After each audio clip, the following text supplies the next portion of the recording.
Are you having difficulty communicating with your child? Do you find it hard to discipline your kid? Is it challenging to even understand their behavior? If you're experiencing all of these or more, you are watching the right video. Hi Millennial Parents, my name is Shayne and today we are going to answer the most common questions that parents ask today. How to raise a well-behaved child. For those who want to know more about me, you can check either of my socials. I have a YouTube channel, a Facebook account, and an Instagram account. All are named Millennial Parenting Guide. I'm regularly uploading videos every Saturday, so make sure to follow my socials so that you'll be notified once the video is already up. For today's video, I'm gonna give you 5 simple tips on how to raise a well-behaved child. But first, a disclaimer. I don't have a degree in child psychology, nor do I have a professional background in childcare. But I am a mom. So if you want to know my personal tips on how I raise a well-behaved kid, keep on watching.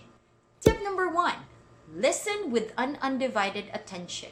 For sure, you will ask me, what is the connection of my listening skill in raising a well-behaved child? Well, for you to be heard and to be understood, you must first learn how to listen. And not only listen, but listen with understanding. One of the skills that most parents acquire is multitasking. Meaning, while you're doing something, you can simultaneously do another task. Example, watching TV while cooking? Sounds familiar? How about this?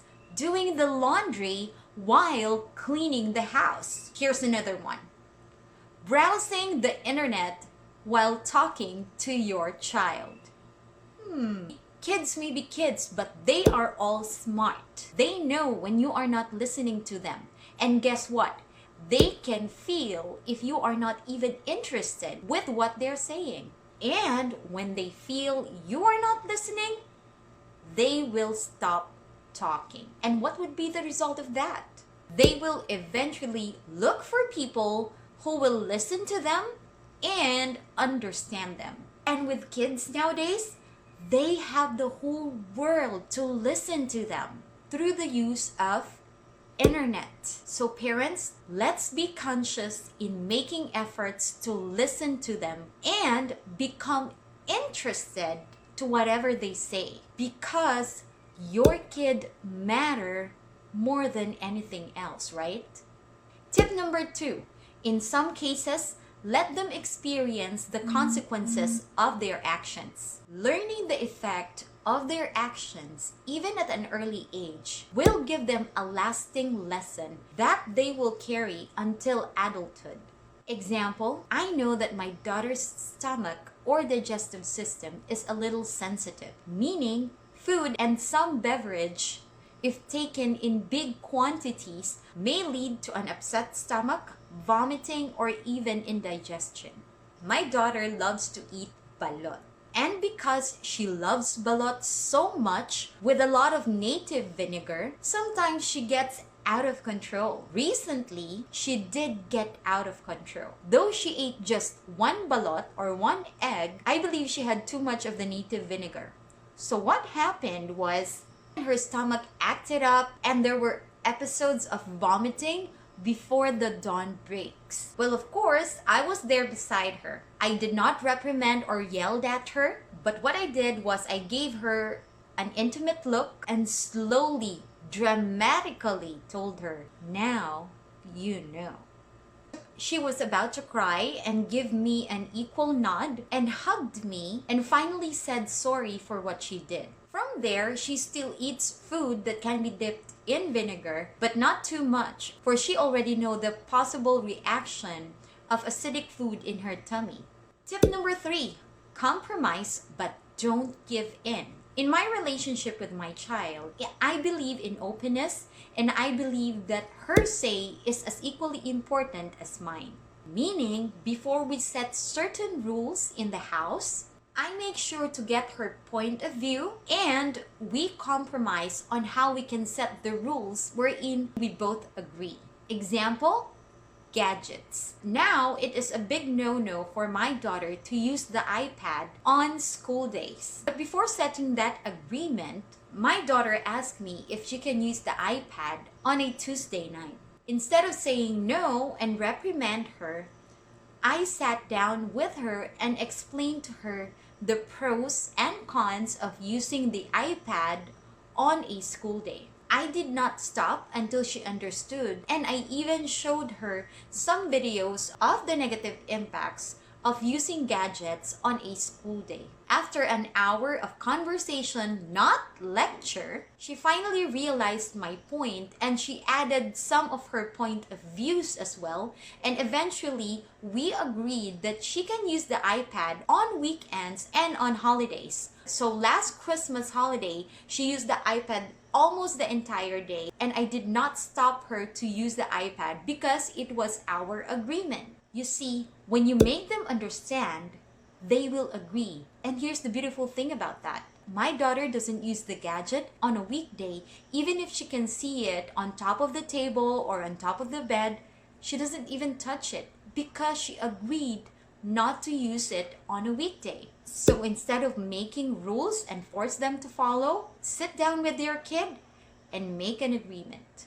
Tip number 4, do what you preach. When we agree on a rule, I don't let my daughter alone follow it, but I also follow the rules myself. Example, chocolates. I have a sweet tooth and loves chocolates so much that I can even eat one big bar of chocolates in one sitting while watching Netflix or even reading a book. But when my daughter and I agreed to limit our sweet intake, I also follow the rule.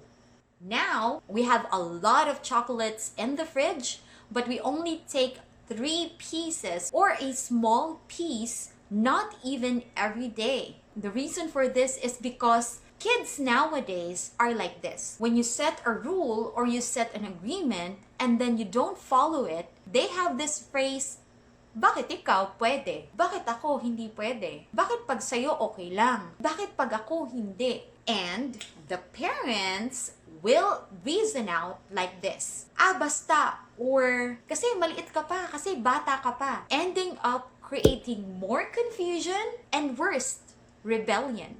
Tip number 5, be generous in giving love. I know for many, this is a no-brainer. But honestly, there are still parents out there who find it kind of awkward to show affection to their kids. Saying and showing how much you love them will boost their self-esteem and love for themselves. Just before bedtime today, during our bedtime routine, I warmly hugged my daughter and thanked her for just being her.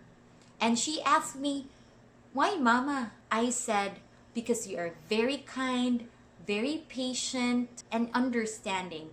And I thank God for giving me a daughter like you." And in response, she hugged me so tight. She said, "I love you," before closing her eyes. And for me, that was a very, very precious moment. Bonus tip. Instead of focusing on being a parent and being the authority in the household, make a conscious effort in asking yourself every day, on what contribution can you give to the life of your child? Because at the end of the day, you are raising a human being with his or her own consciousness, curiosity, and reasoning. I hope you enjoyed and learned tips on this video. If you have some personal tips that you can share to us, please don't hesitate to put that down on the comment box so that the whole millennial parenting tribe can see it too. Next Saturday, I will give you my personal techniques on how to discipline a toddler without losing your cool, especially in a public place. If you want to watch that, make sure to subscribe and hit the notification bell so that you'll be notified once the video is already up. And while waiting for that, make sure to watch these 2 videos that I've uploaded last week. Make sure to like and share the videos to other millennial parents that you know. Thank you so much for watching and keep on rocking, Millennial Parent. Bye!